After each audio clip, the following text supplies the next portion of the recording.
그래서 오늘 말씀은 복음을 전할 책임이라는 제목으로 함께 나누겠습니다. 저는 잘 준비를 못했지만 하나님께서 여러분에게 필요한 말씀을 주실 줄 믿습니다. 네. 우리 모두에게는 복음을 전할 책임이 있습니다.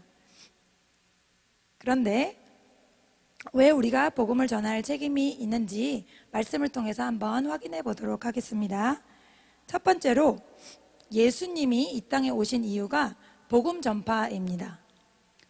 말씀을 같이 읽겠습니다. 마가복음 1장 38절에서 39절 말씀 시작. 이르시되 우리가 다른 가까운 마을들로 가자. 거기서도 전도하리니 내가 이를 위하여 왔노라 하시고 이에 온 갈릴리에 다니시며 그들의 여러 회당에서 전도하시고 또 귀신들을 내쫓으시더라. 아멘.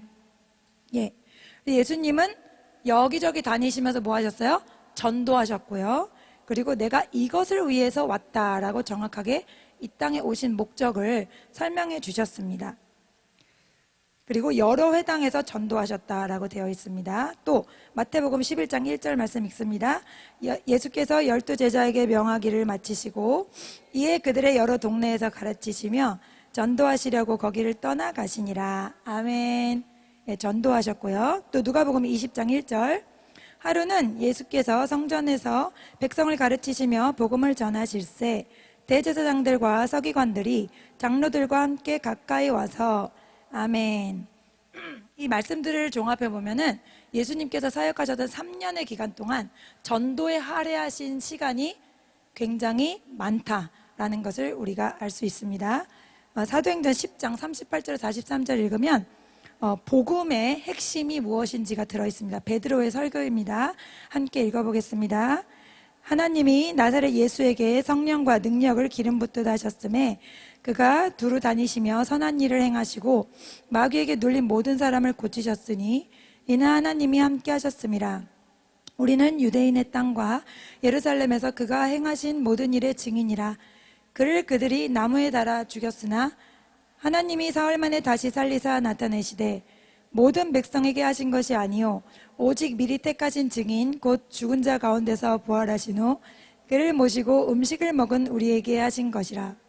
우리에게 명하사 백성에게 전도하되 하나님이 살아있는 자와 죽은 자의 재판장으로 정하신 자가 곧 이 사람인 것을 증언하게 하셨고 그에 대하여 모든 선지자도 증언하되 그를 믿는 사람들이 다 그의 이름을 힘입어 죄사함을 받는다 하였느니라. 아멘. 그래서 이것이 베드로가 고넬료 집에 가서 한 설교입니다. 근데 이 설교를 듣는 사람들에게 성령이 임했어요. 그러니까 이 설교를 듣다가 듣는 자들에게 성령이 임했다는 건 이 설교 내용이 사람의 지식이 아니라는 거죠. 이거는 하나님이 성령을 통해서 직접 말씀하신 하나님의 말씀이거든요. 그러니까 이 말씀이 우리가 복음을 전파하는 내용의 핵심이 되어야 됩니다. 그래서 이 내용에 뭐가 들어있는지 우리가 잘 알고 있어야 됩니다. 첫 번째로는 예수 그리스도에 대해서 전해야 됩니다. 여러분이 복음을 전하실 때는 반드시 예수 그리스도가 누구신지 알려야 됩니다. 예수 그리스도는 하나님이 보내신 분이시고 만 백성의 죄를 위해서 대신 죽으신 그리스도이십니다. 할렐루야. 요한복음 8장 42절 같이 읽겠습니다. 예수께서 이르시되 하나님이 너희 아버지였으면 너희가 나를 사랑하였으리니 이는 내가 하나님께로부터 나와서 왔음이라. 나는 스스로 온 것이 아니요 아버지께서 나를 보내신 것이라. 요한복음 10장 36절 하물며 아버지께서 거룩하게 하사 세상에 보내신 자가 나는 하나님의 아들이라 하는 것으로 너희가 어찌 신성모독이라 하느냐. 그래서 여기 이 두 말씀에서 알 수 있는 것은 하나님께서 예수님을 보내신 자라는 거죠. 왜 이것을 강조하냐면 유대인들은 하나님은 믿잖아요. 그런데 하나님이 예수님을 보냈다는 걸 믿지 않습니다. 그렇기 때문에 하나님이 보내신 약속하신 그분이 이분이다 라는 것을 계속해서 얘기해 주고 있는 거예요. 우리는 하나님이 보내셨다는 게 뭐 당연히 하나님이 보내신 거지 그럼 누가 딴 분이 보냈겠어? 그러는데 그 사람들에게는 하나님만이 신이시고 예수님은 인정을 안 하고 있기 때문에 지금까지도. 그래서 나중에 나타날 우리가 지금 마지막 때라 그러는데 이 마지막 때에 나타날 그자가 누구냐 하면 유대인들이 믿고 있는 그리스도인 거예요. 변하지 않았거든요. 그들은 아직도 예수님을 기다린단 말이에요. 그런데 예수님은 이미 오셨죠. 2023년 전에. 그런데 마지막 때에 나타날 그 적그리스도의 그자는 유대인들이 기다리는 그 예수 그리스도라고 받아들여지는 거예요. 그자가. 그래서요, 빌립보서 2장 6절에서 8절 다시 읽습니다. 그는 근본 하나님의 본체시나 하나님과 동등됨을 취할 것으로 여기지 아니하시고 오히려 자기를 비워 종의 형체를 가지사 사람들과 같이 되셨고 사람의 모양으로 나타나사 자기를 낮추시고 죽기까지 복종하셨으니 곧 십자가에 죽으심이라. 아멘. 그는 근본 하나님의 본체나 예수님과 하나님은 같은 분이라는 거죠. 예수님이 하나님이시고 하나님이 예수님이십니다. 그것을 우리가 전해야 됩니다. 그리고 예수님은 십자가에 잔인하게 죽으셨어요. 누구 때문에? 우리 한 명 한 명 때문에. 그것을 우리가 복음 전파할 때 꼭 전해야 됩니다. 두 번째로 예수님의 부활을 증거해야 됩니다. 예수님이 단순히 십자가에 죽으신 것뿐만 아니라 죽음을 이기셨기 때문에 그분이 하나님이신 것입니다. 할렐루야. 아무도 죽음을 이길 수 없죠. 또 아무도 자기의 죽음을 예언할 수 없습니다. 마호메트나 또 알라나 어떤 종교 창시자들도 얘들아 내가 언제쯤 죽을 거다 라고 말하지를 못했어요. 왜요? 자기도 자기 죽음을 알 수 없습니다. 부처는 뭐 때문에 죽었다고요? 식중독 걸려서 죽었어요. 근데 자기가 죽을지 어떻게 합니까? 자기 병도 못 고친 자가 어떻게 남을 죄에서 건지겠어요? 그래서 우리가 예수님께서 제자들에게 여러 번 얘들아 나는 조금 있다가 죽을 건데 근데 조금 있다 다시 너희들 볼 거야 이렇게 말씀하신 게 얼마나 자신이 하나님이심을 명확하게 드러내셨다는 것, 그것을 우리가 알아야 됩니다. 마가복음 10장 32절에서 34절 말씀 읽습니다. 예루살렘으로 올라가는 길에 예수께서 그들 앞에 서서 가시는데 그들이 놀라고 따르는 자들은 두려워하더라. 이에 다시 12제자를 데리시고 자기가 당할 일을 말씀하여 이르시되 보라 우리가 예루살렘에 올라가노니 인자가 대제사장들과 서기관들에게 넘겨짐에 그들이 죽이기로 결의하고 이방인들에게 넘겨주겠고 그들은 능욕하며 침뱉으며 채찍질하고 죽일 것이나 그는 3일 만에 살아나리라 하시니라. 아멘. 주님은 자신이 어떻게 죽으실지를 아주 자세하게 알고 계세요. 이미 이사야의 예언이 되어 있잖아요. 그렇게 죽으실 것을 주님은 이미 알고 오신 거고 그 계획대로 움직여 가시는 것입니다. 이렇게 주님은 기록된 대로 사셨고 또 사역하셨고 죽으시고 부활하셨습니다. 그래서 바울도 자기가 복음을 전하겠다라고 하면서 부활을 전합니다. 같이 말씀 읽습니다. 고린도전서 15장.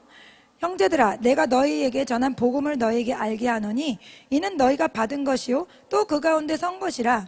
너희가 만일 내가 전한 그 말을 굳게 지키고 헛되이 믿지 아니하였으면 그로 말미암아 구원을 받으리라. 내가 받은 것을 먼저 너에게 전하였노니 이는 성경대로 그리스도께서 우리를 죄를 위하여 죽으시고 장사 지낸 바 되셨다가 성경대로 사흘 만에 다시 살아나사 게바에게 보이시고 후에 12제자에게와 그 후 500여 형제에게 일시에 보이셨나니 그 중에 지금까지 대다수는 살아있고 어떤 사람은 잠들었으며. 아멘. 그래서 이 말씀을 보면은 내가 너희에게 복음을 알게 하겠다라고 시작을 하는데 그 내용은 뭡니까? 3절에 성경대로 죄를 위해서 죽으셨다. 성경대로. 이 당시의 성경은 뭘 말하는 겁니까? 구약 성경을 말하는 거예요. 구약 성경에 수없이 예수 그리스도의 오심이 예언되어 있잖아요. 그래서 성경에 약속한 그 수천 년간 하나님이 약속하신 분이 바로 이분이다 라는 것을 말하고 계시고 또 그분은 죄 때문에 죽으셨다라는 것을 확인하고 있습니다. 그래서 우리가 복음을 전할 때 무엇을 전해야 됩니까? 우리는 우리의 죄로 원래는 죽어야 되는데 예수께서 대신 죽으셨다는 것이 복음의 핵심에서 빠지면 안 됩니다. 사람들은 대부분 우리는 죄인이라고 말하면 그걸 받아들이기 어려워합니다. 그래서 추가 설명을 해야 되죠. 우리가 죄를 지어서 죄인이 아니고요. 죄인이기 때문에 죄를 지을 수밖에 없는 거예요. 아무리 잘해주고 아무리 선을 베풀어도 그 안에 있는 악의 뿌리는 제거될 수가 없더라. 아무리 선을 베풀고 아무리 귀여워해주고 아무리 사랑해줘도 어린아이들에게도 독이 나오고 악이 충만하더라. 그런데 우리 존재 자체가 악한 거지 죄를 지었기 때문에 악인이 되는 것이 아닙니다. 겉으로 거룩해 보이고 아름다워 보이는 사람이라 할지라도 예외 없이 그 사람도 죄인일 뿐입니다. 그렇기 때문에 세상 사람들에게 그분들이 죄인이라는 것을 우리가 전달해야 되고 또 예수님이 그 죄를 위해서 대신 죽으셨다. 우리가 감당할 수 없는 그 죄, 우리가 갚을 수 없는 그 죄값을 위해서 예수께서 대신 죽으셨다는 것을 우리가 이야기해야 됩니다. 그래서 부활이 복음의 핵심입니다. 예수님만이 죽음의 저주를 이기신 유일한 하나님의 아들이신 것을 믿고 전파하시기 바랍니다. 바울은 또 그리스도의 복음이 부활이 핵심이라고 다시 강조했습니다. 고린도전서 15장 14절과 17절 말씀입니다. 그리스도께서 만일 다시 살아나지 못하셨으면 우리가 전파하는 것도 헛것이요 또 너희 믿음도 헛것이며 그리스도께서 다시 살아나신 일이 없으면 너희의 믿음도 헛되고 너희가 여전히 죄 가운데 있을 것이요. 아멘. 그리스도께서 다시 살아나지 못하셨으면 전파하는 것이 헛되다는 거예요. 복음이 헛되다는 거예요. 아무 가치가 없다는 거예요. 주님께서 살아나지 않으셨다면, 그리고 다시 살아나신 일이 없으면 믿음도 헛되고 우리도 죄를 끊을 수가 없을 것이다. 그러나 이거는 반대로 무슨 뜻이죠?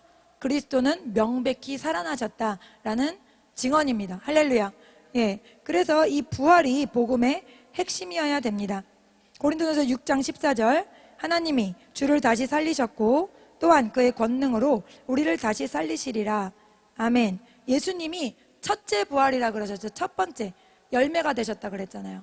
그래서 주님이 죽으시고 새 몸을, 영원한 몸을 입으셨기 때문에 우리도 예수님을 따라 새 몸을, 영원한 썩지 않는 몸을 받게 되는 것입니다. 사도행전 17장 1절에서 3절, 그들이 암비볼리와 아볼로니아로 다녀가 데살로니카에 이르니 거기 유대인의 회당이 있는지라. 바울이 자기의 관례대로 그들에게 들어가서 새 안식일에 성경을 가지고 강론하여 뜻을 풀어 그리스도가 해를 받고 죽은 자 가운데서 다시 살아나야 할 것을 증언하고 이르되 내가 너희에게 전하는 이 예수가 곧 그리스도라 하니. 아멘. 예, 그래서 이렇게 바울이 복음을 전할 때 또 어떤 내용이 핵심이었습니까? 예수께서 죽으시고 다시 살아나셨다는 이 부활의 소식이 복음 전파의 핵심이었다는 것을 알 수 있습니다. 이 이야기를 듣고 유대인들은 소동을 일으켰어요. 뭐 예수가 살아났고 뭐 예수가 하나님의 아들이라고? 그러니까 왜 이 사람들이 소동을 일으켰죠? 난 그 얘기 안 믿어. 난 그게 맞지 않는 것 같아 하고 그냥 안 들으면 되는데, 이 이야기 때문에 소동이 일어났다는 것은 그 안에 악신이 충만했다는 거예요. 그러니까 우리가 복음의 빛을 비추면은 그 상대방에게 어떤 역사가 일어납니다. 막 강하게 대적하거나 아니면 그 사람에게 안 좋은 일이 일어나거나 아니면 전하는 자에게도 공격이 있을 수가 있는 거예요. 그렇기 때문에 복음을 정말 여러분이 정확하게 전했는데 아무 일이 없다 그러면 좋기만 한 건 아닙니다. 그래서 복음을 전하고 예수 그리스도가 죽으시고 다시 부활하신 것을 여러분이 전한다면 거기에는 반드시 악한 영의 소동의 역사가 있다는 것을 알아야 됩니다. 그래서 경건하게 살고자 하는 자는 고난을 받는다 그랬잖아요. 그래서 여러분이 말씀대로 살려고 하고 기도하려고 하고 전도하려고 하면 반드시 어떤 일이 일어나게 되어 있습니다. 그래서 하나님의 영도 역사하시고 동시에 악한 영도 역사한다. 하나님이 그렇게 크고 위대한 분인데 왜 이런 소동하는 사람들이 같이 역사를 하나? 왜 바울은 예수밖에 없는데 왜 그런 의로운 바울이 계속 바다에서 표류하게 되고 왜 돌을 맞게 되고 매를 그렇게 맞게 되고 왜 그런 일이 있나? 하나님의 영과 악한 영은 동시에 역사합니다. 하나님은 그것을 허용하세요. 아직 이 세상의 왕이 마귀이기 때문에 믿는 자들은 고난을 받게 되어 있는 것입니다. 그러나 주님이 이렇게 말씀하십니다. 너희가 예수님과 함께 나와 함께 영광을 받으려면 뭐도 받아야 된다? 고난에도 참여해야 된다. 할렐루야. 아무도 고난을 좋아하지 않죠. 그러나 고난받는 것이 당연한 일입니다. 제가 이제 기도로 하나님께 나아가고 할 때마다 어떤 지금 내가 하나님과 더 깊은 단계로 들어간 것 같아, 아니면 지금 내가 하고 있는 오늘의 삶을 하나님이 정말 기뻐하시는 것 같아 라고 생각할 때마다 항상 무슨 사건이 일어나는데, 제가 이제 몇몇 분에게 얘기했지만 이번 월요일이 그런 날이었던 거예요. 제가 주일 저녁에 와서 여기서 이제 기도를 하고 항상 그런 건 아니지만 가끔 그렇게 기도할 때 하나님의 영이 저를 완전히 사로잡으시고 이게 온몸이 막 뜨거워지고 막 그럴 때가 있습니다. 그런 기도를 몇 시간을 드리는 집에 갔는데 뭔가 느낌이 이상한 거, 이렇게 좋기만 한 건 아닐 것 같은데 이러면서 이제 아침에 새벽 기도 가고 이제 나와서 집안 청소를 하고 신방을 가는 일정이었는데 제가 별로 좋아하지 않는 화장실 청소의 일이 다가왔습니다. 그래서 화장실에서 열심히 하고 막 이러면서 하고 이제 마무리하려고 거울 밑에 있는 선반 있죠. 그거를 이제 닦으려고 이제 마무리 쓱싹 하면 끝이에요. 악스 뿌리고 쓱싹 하고 그것만 하면 끝이에요. 쓱 하는데 갑자기 그게 딱 떨어지자 와장창창 다 깨지는 거예요. 그래서 막 가루가 나는 거예요.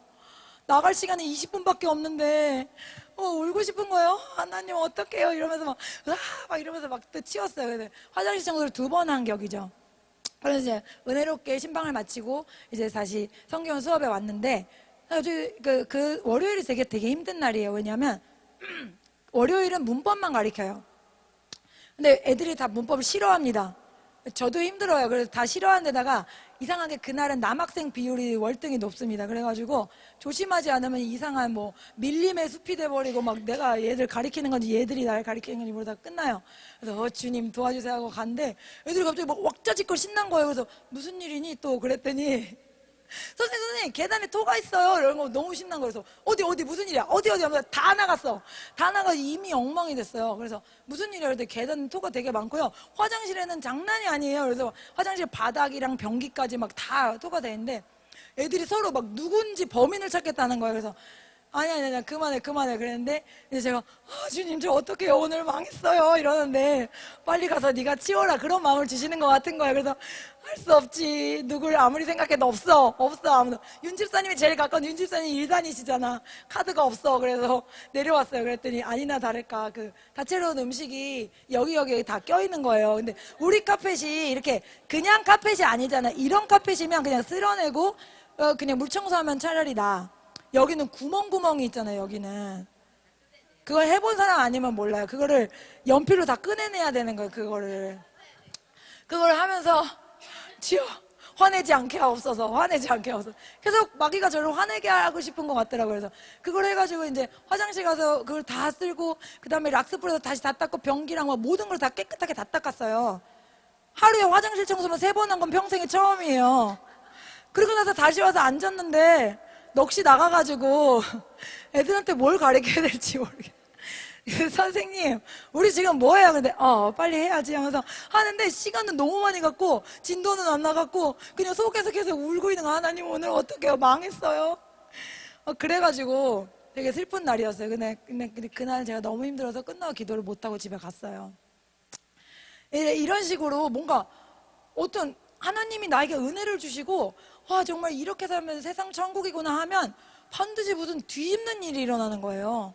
그래가지고 여러분이 경건하게 사시면 항상 그런 상상 초월하는 일들이 일어난다는 거 아셔야 돼요. 여러분의 매일매일이 정말 평안하기만 하고 은혜롭기만 하고 이거는요 여러분이 지금 돌파가 안 된다는 거예요. 그냥 고 상태라 굳이 공격을 할 필요가 없다는 뜻일 수도 있거든요. 그러니까 여러분이 더 하나님께 나아가시고 더 하나님 기뻐하시는 일들을 해야 될 줄 믿습니다. 그래서 3번째로 이제 복음의 핵심이 뭐냐면 예수님은 산자와 죽은 자의 심판자가 되신다는 거예요. 베드로의 설교의 마지막 부분이 이겁니다. 주님은 심판자가 되시는 거예요. 그러니까 예수님을 따르는 거는 예수님을 두려워한다는 뜻도 들어있거든요. 그러니까 내가 오늘 죽어도 주님 앞에 설 수 있다는 생각을 우리가 날마다 해야 됩니다. 정말 내가 주님 앞에 선다 생각할 때 정말 당당할 수 있냐고요. 당당할 수 있는 사람이 얼마나 되겠어요. 내가 오늘 주님 앞에 서도 주님 앞에 정말 주님 은혜로 살았습니다 감사합니다 하고 주님이 내 인생을 펼쳐보셨을 때 예수님 믿기 전에는 어쩔 수 없겠지만 오늘부터라도 뭔가 하나님께 영광이 되고 향기가 되고 기쁨이 되는 그런 것들로 채워나가야 될 줄 믿습니다. 고린도후서 5장 10절 읽겠습니다. 이는 우리가 다 반드시 그리스도의 심판대 앞에 나타나게 되어 각각 선악간에 그 몸으로 행한 것을 따라 받으려 함이라. 아멘. 디모데후서 4장 1절 하나님 앞과 살아있는 자와 죽은 자를 심판하실 그리스도 예수 앞에서 그가 나타나실 것과 그의 나라를 두고 엄히 명하노니. 아멘. 주님은 우리에게 내가 거룩하니 너희도 거룩하라고 하셨습니다. 그런데 예수님 무서운 걸 모르면 거룩하게 살 수가 없어요. 주님이 심판장이 되셔서 그 책을 펴시고 내가 한 모든 행위와 모든 생각들이 다 기록된 책을 저한테 펼치신다 하면 거기에서 당당할 수 있을까? 그 생각을 우리가 해봐야 된다는 거죠. 그래서 그 심판장 앞에 내가 설 준비, 그 날을 매일매일 해나가야 될 줄 믿습니다. 제가 여러 번 말씀드렸는데 남미의 어떤 나라인가 거기에 지진이 났을 때 경찰이 출동하지 못하게 되니까 전 국민이 도둑놈으로 바뀌더라는 거죠. 그러니까 인간의 본성은 그렇게 악한 거예요. 경찰이 출동하지 못한다는 걸 알자 사람들은 다 마트에 가서 필요한 물건을 그냥 다 끄집어 나온다는 거예요. 그 중에 예수 믿는 사람도 있지 않을까요? 그러니까 우리가 그렇게 사는 방식이 익숙해져 있다면 어찌 주님 앞에 설 때 우리가 당당하게 설 수 있겠어요. 그래서 우리가 날마다 거룩함으로 주님 앞에 나아가야 될 줄 믿습니다. 네, 두 번째로 복음 전파는 우리 모두의 사명입니다. 예수님은 우리에게 성령을 부어주신 다음에 온 천하에 다니며 만민에게 복음을 전파하라고 하셨어요. 그러니까 성령을 부어주신 일이 성경에서 가장 중요한 사건이죠. 하나님은 예수님을 보내시고 예수님은 성령을 보내셨어요. 그러면 성령님을 붙들고 사는 우리가 가장 좋은 시대에 살고 있으며 또 가장 능력 있는 시대에 살고 있다는 걸 알아야 돼요. 할렐루야. 그러면 성령, 그 놀라우신 성령을 부어주신 이유가 뭐예요? 온 천하에 다녀서 만민에게 복음을 전파하라는 거예요. 그러면 이거는 우리 모두에게 주신 사명입니다. 할렐루야. 어떤 사람은 이거는 전도 은사 있는 사람이나 하는 거지, 어떤 사람들은 그냥 이건 전도 잘하는 사람들이 따로 있어 라고 합리화시킵니다. 그것은 자기 생각이고요. 온 천하에 다니며 만민에게 복음을 전파하는 건 우리 모두에게 주신 사명인 줄 믿습니다. 오직 성령이 너희에게 임하시면, 같이 읽습니다. 오직 성령이 너희에게 임하시면 너희가 권능을 받고 예루살렘과 온 유대와 사마리아와 땅끝까지 이르러 내 증인이 되리라 하시니라. 아멘. 자, 성령이 너에게 임하시면 1번이죠. 성령을 받아야 돼요. 먼저 성령을 받아야 돼요. 성령을 받지 않으면 복음을 전파할 수가 없어요. 두 번째, 권능을 받아야 됩니다. 성령의 능력을 받아야 복음을 전할 수 있는 거예요. 왜요? 세상 사람들 안에는 악신이 들어있습니다. 믿지 못하게 하는 세상 영이 들어있어요. 그 영은 우리보다 셉니다. 사탄의 수는 6이잖아요. 그러니까 우리 인간의 힘으로는 그들을 대항할 수 없죠. 그렇기 때문에 우리가 하나님의 수 7을 받아서 능력을 받아야만 그들에게 입을 열어서 복음을 전파할 수 있는 겁니다. 왜 내가 어떤 사람에게 가면은 말을 해야 될 것 같은데 말을 못하지? 성령에 충만하지 않은 거예요. 능력을 받지 못한 겁니다. 그렇기 때문에 여러분이 내 자신을 점검하고 성령의 충만함을 항상 받아야 될 줄 믿습니다. 그래서 전도는 은사가 있는 사람이 하는 게 아니고 주님이 성령을 부어주신 첫 번째 목적이 복음 전파며 영혼 구원이라는 것을 여러분 아셔야 됩니다. 전도하지 않는 교회는 죽은 교회인 거예요. 내가 교회 아닙니까? 여러분 각자가 교회예요. 여러분이 있는 집에서, 여러분이 거래하는 사람들, 여러분이 가는 이웃들, 그 사람들에게 복음을 전파할 사명을 여러분에게 주셨습니다. 그건 어느 누구도 대신할 수 없는 거예요. 구집사님이 가시는 미용실에 다른 사람은 가지 않겠죠. 그러면 그 미용실에서 복음 전할 사람은 누굽니까? 구집사님이죠. 저는 은혜롭게도 이렇게 머리숱이 너무 많기 때문에 그 영화 중에 모아나라고 아세요? 모아나라는 거 보면 깜짝 놀라시고, 머리가 그건데 제가 머리 말리면 그렇게 되거든요. 그래서 이제 목사님이 그 사진 딱 보여주면서 이 사람이랑 나랑 비슷하지 않으니까 어떻게 알았어? 너무 똑같아. 그 사진 나한테 보내줘봐 막 이러면서 그러시는데, 제가 이렇게 머리숱이 많은 은혜로 이렇게 미용실에 한 번 가면 한 3-4시간은 기본이에요. 그래서 이번에 이제 미용실을 자주 안 가려고 위에부터 볶았더니 풀을 수가 없는데, 어쨌든 그래서 이게 3시간 4시간을 하면 이렇게 처음부터 복음을 전하면 사람들이 너무 힘들어하기 때문에 일단 좀 잡니다. 힘들어서 일단 가자마자 좀 자고, 그다음에 책도 읽고 이제 딴 얘기하다가 이제 기도하면서 싹 시작을 하는 거죠. 그때부터 안 끝나요. 또 달달달달달 계속 예수님 얘기만 하다가, 그분이 이제 딴 얘기를 할 수가 없어요. 왜냐면 거기는 한 명만 받는 미용실이야. 내 얘기를 듣기 싫어도 다른 사람이 없어. 그래서 계속 얘기를 들어야 돼. 그래서 계속 이제 했는데, 그분한테 몇 년 동안 했는데 갑자기 이번 주에 이렇게 한 2주 전에 또 했거든요. 근데 그분이 그러시더라고요.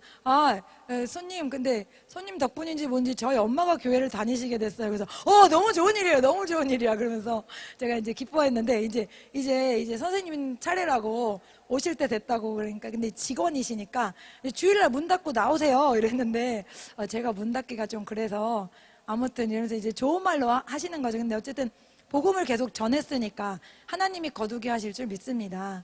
그래서 우리가 가는 어떤 곳이라든지 거기에서 그 사람과 대화할 일이 생기면 반드시 여러분은 그 사람에게 복음을 전할 기회를 하나님이 주셨다는 것을 기억하시기를 바랍니다.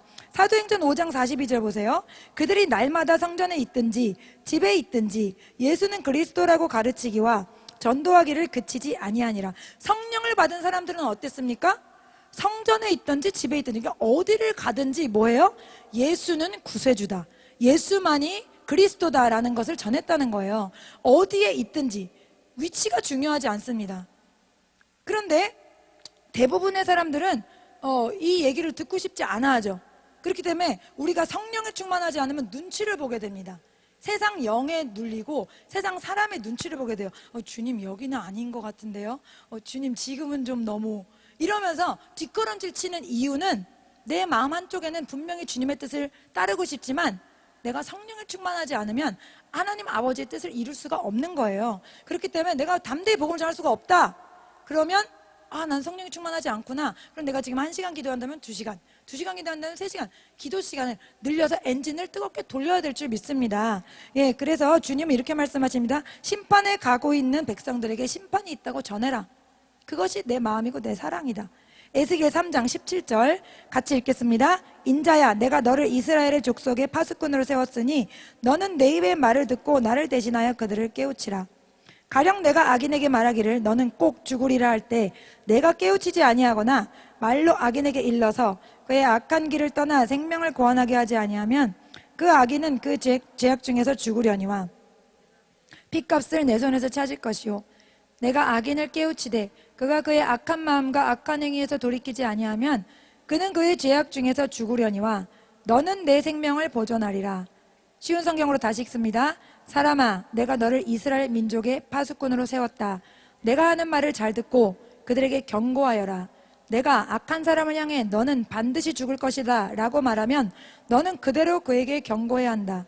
만일 그렇게 하지 않으면 그 악한 사람은 자기의 죄 때문에 죽겠지만 나는 그 사람이 죽는 것에 대한 책임을 너에게 물을 것이다.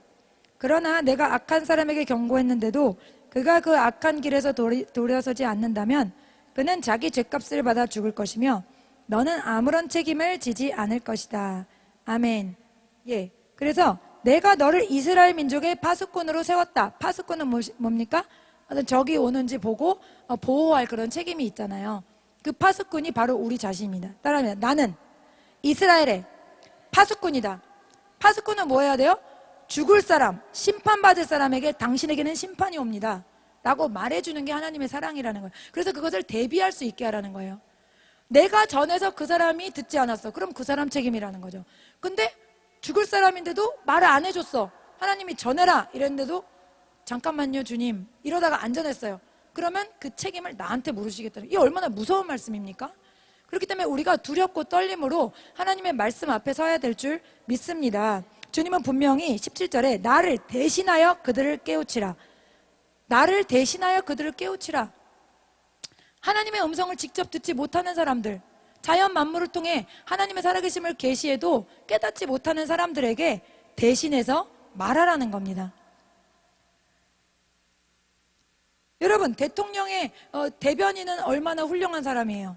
아무나 뽑지 않잖아요. 뭐 사람들이 좋아하든 좋아하지 않든 대통령 입장에서 아무나 뽑는 게 아닐 거 아니에요. 누구에게나 신임을 줄 수 있는, 또 그 삶이 올바르고 또 말을 잘하고 지혜가 있고 뭐 여러 가지 보지 않겠습니까? 대통령의 그 대변인으로 뽑히는 것도 영광스러운데 여러분, 우리 각자를 하나님은 하나님의 대변인으로 세우신 거예요. 할렐루야! 이 얼마나 놀라운 일입니까? 누가 우리를 대통령 대변인으로 쓰겠어요? 대통령 대변인에는 가까이 가지 못할지언정 더 높고 더 크고 더 위대하신 하나님이 우리를 대변인으로 삼으셨다는 것을 기억하시기 바랍니다. 예, 그래서 여러분, 저와 여러분이 성령님께서 복음을 전하라는 감동을 주실 때 거절하는 일이 없었는지 돌아보고 회개해야 될 줄 믿습니다. 로마서 10장 14절 말씀 읽습니다. 그런즉 그들이 믿지 아니하는 일을 어찌 부르리요? 듣지도 못한 일을 어찌 믿으리요? 전파하는 자가 없이 어찌 들으리요? 아멘. 예, 그래서 전하는 사람이 없이는 복음을 듣고 나올 사람이 없다는 것입니다. 디모데후서 4장 2절 말씀 읽습니다. 너는 말씀을 전파하라. 때를 얻든지 못 얻든지 항상 힘쓰라. 범사의 오래 참음과 가르침으로 경책하며 경계하며 권하라. 아멘. 말씀을 전파하는 것을 항상 힘쓰라는 거예요. 디모데 목사님에게 바울이 쓴 편지죠. 항상 말씀을 가르치고 항상 힘쓰라. 그리고 어떻게 해요? 가르침으로 경책, 훈계하라는 거예요. 잘못한 것이 있으면 경계하고 또 권하라. 그렇게 하면 안 된다라고 이야기를 해야 된다는 겁니다. 디모데후서 4장 2절 언제 어디서나 하나님의 말씀을 전하십시오. 사람들에게 마땅히 행할 일을 가르치고 잘못을 바로잡아주며 격려해 주십시오. 끝까지 참고 그들을 잘 가르쳐야 합니다. 여러분에게 맡겨주신 사람들을 끝까지 붙잡고 말씀을 가르쳐야 되는 거예요. 잘못된 일은 얘기를 해줘야 됩니다. 네, 그래서 우리에게 맡겨주신 사람들에게 말씀을 전하고 그 사람이 주님께 돌아오고 온전한 믿음의 사람이 될 때까지 포기하면 안 된다는 거죠. 네. 말은 이렇게 쉽지만 저도 잘 못하고 있습니다 지금. 왜냐하면 제가 지금 그 중학생 애들 가르치는 게 너무 힘들어요. 왜냐하면 한 반인데 1학년 1명, 2학년 2명, 3학년 1명 레벨이 다 다릅니다. 그 애들을 1시간 반 동안 잘 가르치기가 쉬운 게 아니에요. 그리고 다 공부를 하지 않기를 원하기 때문에 그 4명과 저와 싸우는 시간입니다. 그래서 정말 이번에 오랜만에 애들이 기말고사를 봤거든요. 원래 이제 1학년, 2학년까지 기말고사 안 보다가 이제 처음으로 봤는데 제가 주님께 이렇게 말했어요. 주님, 제가 이런 말씀 안 드리려는데 정말 힘듭니다. 그리고 정말 그만두고 싶은데 정확하게 혹시 못 들으실까 봐 정확하게 정말 힘들고 정말 그만두고 싶습니다. 이번이 마지막이라고 생각하고 제가 최선을 다하겠습니다. 하는데 제가 최선을 다한다고 되는 일이 아니죠. 저랑 같이 팀인데 팀워크가 안 되면 이게 안 되는 거잖아요. 저는 정말 최선을 다했어요. 이렇게 4번의 추가 보강을 하면서 정말 밤 9시까지 9시 반까지 붙들고 씨름을 했는데 결과는 예상대로 좋지가 않아요. 그래서 저는 주님 감사합니다. 마지막까지 끝까지 제가 승리했습니다. 최선을 다했으니 이제 주님 앞에도 이렇게 뭐 드릴 말씀이 있을 것 같습니다. 그러고 이제 당연히 애들이 성적이 안 좋아서 이제 지금 그만두는 걸로 생각하고 이제 조용히 있었어요. 보통 이제 점수가 좋으면 이제 상담을 빨리 드려야 되거든요. 어머니 이렇게 열심히 해서 좋은 결과 있는데 할 말이 없잖아요, 어차피. 그래서 가만히 있었는데 먼저 연락이 오신 거예요. 그래서 네 어머니 성적이 그래서 죄송합니다 막 이랬더니 아니요 선생님, 제가 이번에 이런 얘기를 했어요 우리 애한테. 어디 가도 네가 신수정 선생님 같이 너를 끝까지 가르쳐주는 사람이 어디 있겠니? 그래서 이번에 한 번 더 네가 열심히 정신을 차리고 해봐라. 그러니까 너가 한 학기 더 이렇게 열심히 하면은 또 달라지지 않게. 네가 이번에 아쉬움이 컸대. 애가 아쉬움이 컸대요. 자기가 정신을 똑바로 안 차리고 공부한 아쉬움이 컸다는 거예요. 근데 저는 마음에 그 아쉬움은 다른 데서 커도 될 것 같은데 여기다가 크지 않아도 되는. 난 이미 최선을 다했는데. 그래서 그렇게까지 말씀해 주시니까 제가 뭐라 그러겠어요. 더 이상 못 가르치겠습니다. 이러면 어떻게 하겠어요 그런 말을. 그래서 네 어머니 정말 너무 감사합니다. 이런 저에게 은혜를 베풀어 주셔서 네 감사합니다. 전화 끊고 하나님 제가 이젠 쉬고 싶다고 말씀드렸는데 제가 초등부만 열심히 하겠다고 말씀을 드렸는데 왜냐면 여러분 중2가 제 딸도 중2지만 중2가 무서워서 북한이 안 쳐들어온다는데 중2가 한 명이 아니에요. 중2만 4명입니다. 그러니까 제가 얼마나 정말 문을 열고 들어가기가 힘들겠어요. 근데 주님이 그렇게 하시니 제가 이 말씀 왜 드렸냐면 끝까지 경책하고 훈계하고 하나님이 하라고 하시잖아요. 근데 내가 포기하고 싶어도 전에도 한 번씩 가끔 물어봐서 여러분 잘 들어보세요. 하나님 이거 안 해도 돼요? 이렇게 물어봤을 때 그래 하지 마라 이런 마음이 이런 걸 정확하게 주시는 거 아니면 그냥 하지 마시면 안 돼요. 하나님 이거 그만하고 싶습니다. 조용하고 하나님 그만해도 돼요? 질문을 바꿔도 계속 조용. 아무 답이 없어. 아무 답이 없는 건 계속 하라는 거예요. 그러니까 먼저 그만두시고 혼나지지 마시고, 그래서 또 이제 열심히 또 해야 됩니다. 땀 닦으면서. 그래서 어쨌든 여러분에게 맡겨주신 영혼들에 대해서 정말 하나님이 나한테 북쳐주지 않으시면 솔직히 외우겠어요. 점수도 안 나왔는데. 근데 그 영혼들에게 하나님이 또 하실 말씀이 아직 남아있는 것 같아요. 예. 그래서 말씀을 전할 만한 때는 따로 정해져 있지 않다. 어떤지 못 듣든지. 에스겔 2장 7절. 그들은 심히 패역한 자라. 그들이 듣든지 아니 듣든지 너는 내 말로 고할지어다. 듣든지 아니 듣든지, 듣는 애들한테만 열심히 가르쳐라 이러지 않으시고, 듣든지 아니 듣든지. 사실 아니 듣는 자들이 더 많죠.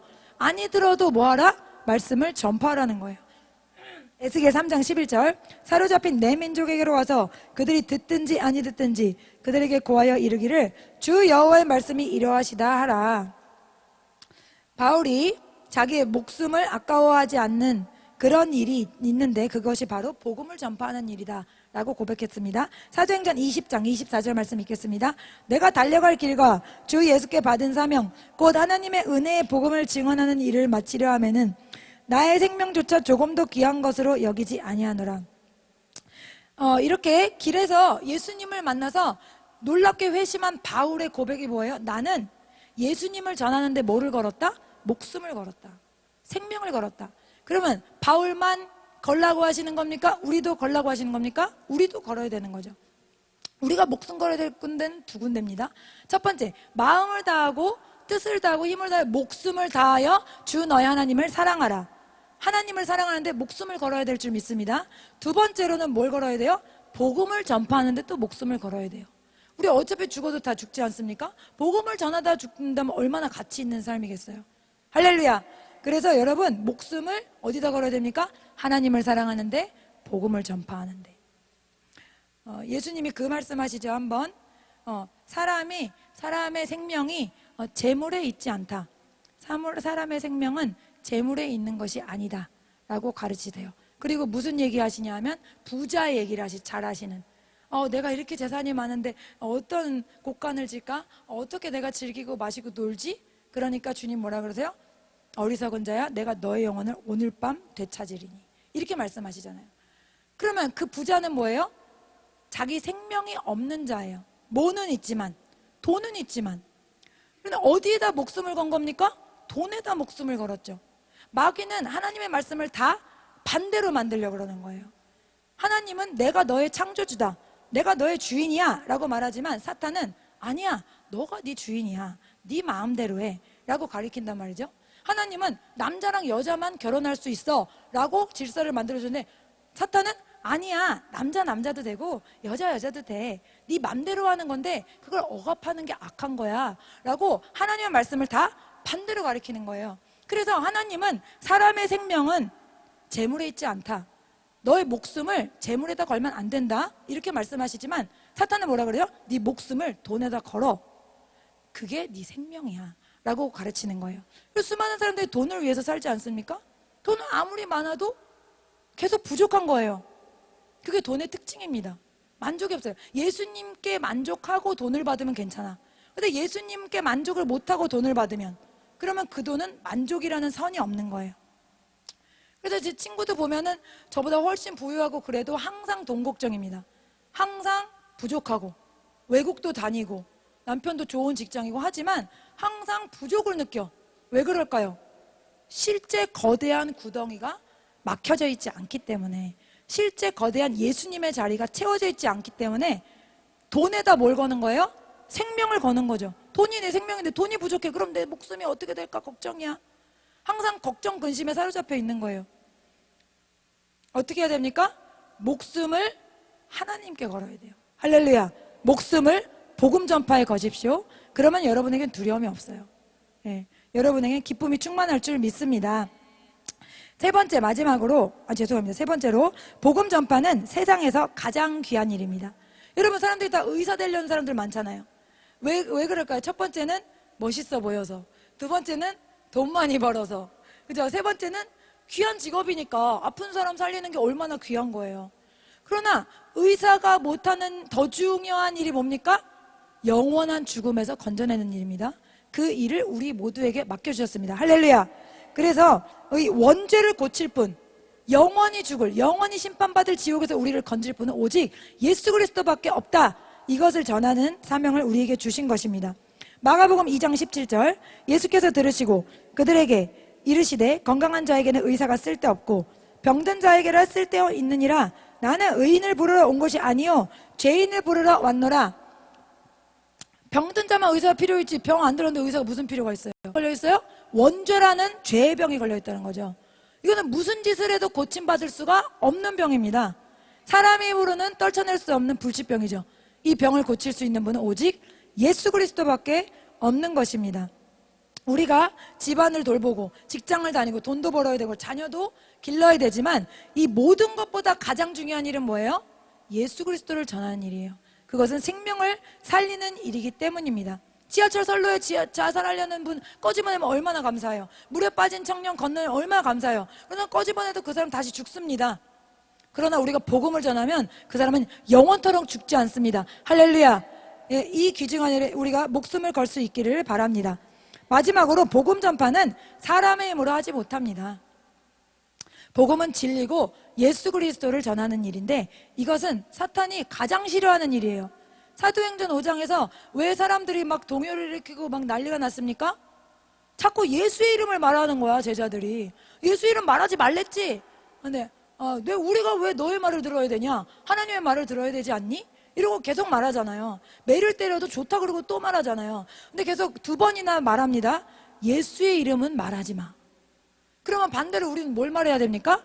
예수의 이름을 계속해서 전파해야 될 줄 믿습니다. 예. 그런데 이 예수 이름을 전하려면 어떻게 해야 돼요? 성령의 충만함을 받아야 되는 거예요. 고린도전서 2장 4절, 내 말과 내 전도함이 설득력 있는 지혜의 말로 하지 아니하고 다만 성령의 나타나신가 능력으로 하여. 아멘.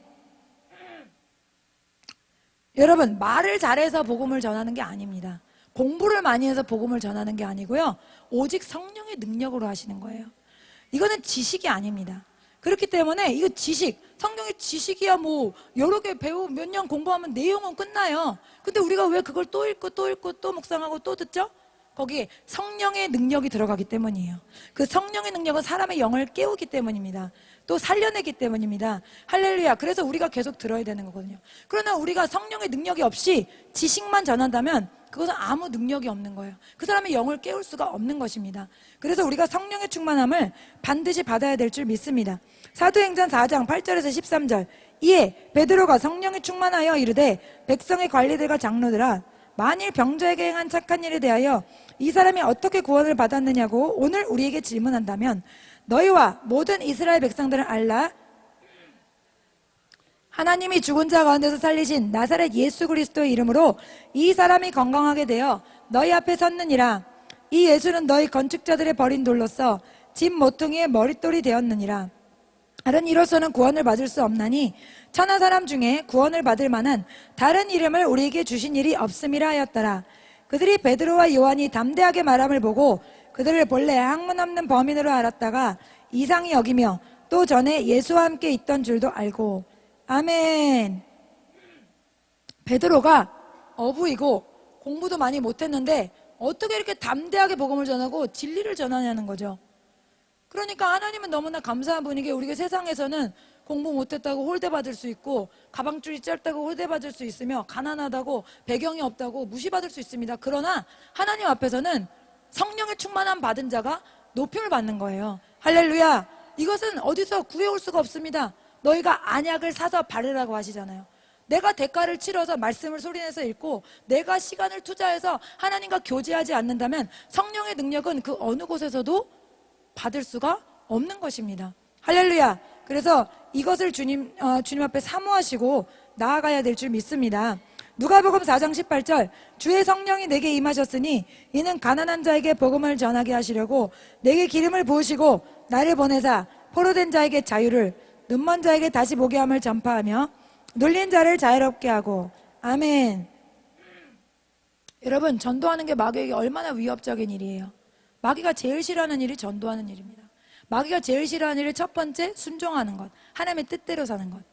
아주 온몸으로 그걸 하기가 싫습니다. 그리고 두 번째가 복음을 전파하는 일입니다. 그래서 우리는 계속해서 누가 싫어하는 일을 해야 됩니까? 마귀가 싫어하는 일을 해야 돼요. 그래야 영적으로 우리가 승리할 수가 있습니다. 예. 그래서 여러분, 하루에 1시간을 기도하면 누구를 지킨다고요? 나를 지킨다. 그리고 다른 사람의 영혼을 끌어내려면 2시간 이상 기도해야 되고, 또 나라와 민족을 위해 기도하려면 3시간 이상 기도해야 되는 겁니다. 그래서 1시간 기도할 때 다르고 2시간 기도할 때 다르고 3시간 기도할 때가 다른 겁니다. 할렐루야. 여러분이 결단하시고 기도에 시간을 따로 써야 되실 줄 믿습니다. 내가 택시를 탈 때마다 복음을 전하는데, 가끔 택시를 타요. 매번 타진 않고 이제 웬만하면은 버스를 타려고 하는데, 급할 때는 타는데, 한번 지난주에 비가 올 때 혜긴이랑 택시를 탄 거예요. 근데 택시를 타다 이제 짧잖아요, 여기가. 그래서 타자마자 전략을 세워야 된다. 어느 타이밍에 얘기를 꺼내야 되나, 무슨 얘기부터 해야 됩니까? 주님, 무슨 얘기부터 하죠? 무슨 얘기부터 하다가 일단 아무 얘기나 먼저 꺼내. 어디서, 여기 강서구 분이시네요, 막 이러면서 아무 쓸데없는 얘기를 꺼내서 얘기하다 갑자기, 기사님 근데 저는 하나님을 믿는데요, 이러면서 시작을 하는 건데, 이제 매번 똑같진 않죠. 이제 제 아이들이 제가 복음 전하는 한 2번 정도 같이 탔었어요. 근데 혜gin이가 어릴 때는 나와서 이러더라고요. 엄마는 택시 아저씨한테도 예수님을 전하는 거 보니까 정말 예수님 믿나 봐. 그런 얘기를 했었어요. 그래서 애가 보는 눈이 있구나 그러고 이제 좋아했는데, 지지난주에 이제 하는데, 제가 이제 딴 얘기 꺼내다가 근데 기사님 저는 하나님을 믿거든요, 이러면서 갑자기 이러는 거예요. 제 입을 딱 막는 거예요. 혜gin이가 옆에서 이 손으로 탁 이러는 거예요. 그래서 내가 뭐 하는 거야? 이러고 얘기를 막 했거든요. 얘가 컸다고 예수님 전하는 제가 이제 창피한 거죠. 모르는 아저씨한테 왜 그런 말을 하냐고. 그러면서 내리자마자 얘가 엄마랑 택시를 타나 봐라 이러는데 왜 제가 이런 말을 드리냐면, 저도 성령에 충만하지 않을 때는 말을 한 번도 못했어요. 제가 말씀드렸죠. 26년 동안 복음을 전한 적이 없습니다. 총동원주일에 데려온 제 친구가, 제가 얘기했죠. 야, 근데 난 교회를 왜 오는지 모르겠어, 중2 때. 아빠가 총동원 주일이라 그래서 목사 딸이니까 할 수 없이 누구한테 얘기는 해야 되니까, 아빠가 저렇게 열심히 하시는데 뭐 하나를 도와드려야지 하고, 야, 너 우리 교회 올래? 이러니까 그것도 순순히 온다는 거예요. 굳이 안 와도 되는데. 와가지고 애가 이제 이름도 기억나. 김태령. 되게 예쁘고 착한 친구예요. 왔어. 그래서 예배를 드렸어. 이거보다 더 비슷한 크기인가? 거기다 지하실이니 얼마나 칙칙하겠어요. 저는 그때 눈치가 없었는데, 그 당시 걔는 압구정동 한영 아파트 사는 애예요. 걔가 와가지고 얼마나 구질구질 이상해요. 그리고 뭐 복음도 모르고, 근데 들었는데 뭐 재미는 없죠, 당연히. 걔가 저한테 이런 거죠. 야, 근데 난 교회를 왜 다니는지 모르겠어. 그래서 제가 뭐라 그럴게요? 야, 근데 사실 나도 몰라. 그래서 걔가, 야, 그럼 나 이제 안 나와도 되지? 그래, 안 나와도 돼. 한번 나왔으면 됐어. 이러고 말했다니까요. 그게 저예요. 그래서 제가 무슨 복음을 전했겠어요. 그러니까 계속 세상용에 눌려가지고, 대학교에서 심리학 배우니까 심리학은 인간이 최고잖아요. 그러니까 인간이 최고인데 우리 엄마 아빠는 왜 하나님을 믿는 거야? 불쌍한 우리 아빠를 빨리 건져내야 되겠다. 이사명에 사로잡혀 있다가 하나님께 등짝을 쫙 맞고 돌아온 거 아니겠어요? 그래서 이게 하나님의 영으로 충만하지 않으면 말을 끊을 수가 없습니다. 근데 여러분이 자기 상태를 자기가 제일 잘 알잖아요. 나는 어디서든지 말을 할 수 있다, 예수님 얘기를 꺼낼 수 있다 하면은 성령이 충만한 거고, 뭔가 주저가 된다 그러면 지금 다운입니다. 밀리고 있는 거예요, 전세에서. 그래서 하나님 아버지, 저에게 성령의 충만함을 주옵소서. 두려움으로 말하지 못했던 것을 회개합니다. 아버지, 저에게 성령을 부어 주옵소서. 다 같이 주여 3번 부르고 기도하겠습니다. 주여, 주여, 주여. 살아계신 주님, 이제까지 저희들이 성령에 충만하지 않아 복음을 전하지 못했던 것을 회개합니다. 아버지, 역사하시고 저희들을 불쌍히 여겨 주옵소서. 오 살라비아로로 떠로로로로로로 떠로로로로로로 오 사라라라라 따라라라라라 따라라라라로로로로로로 오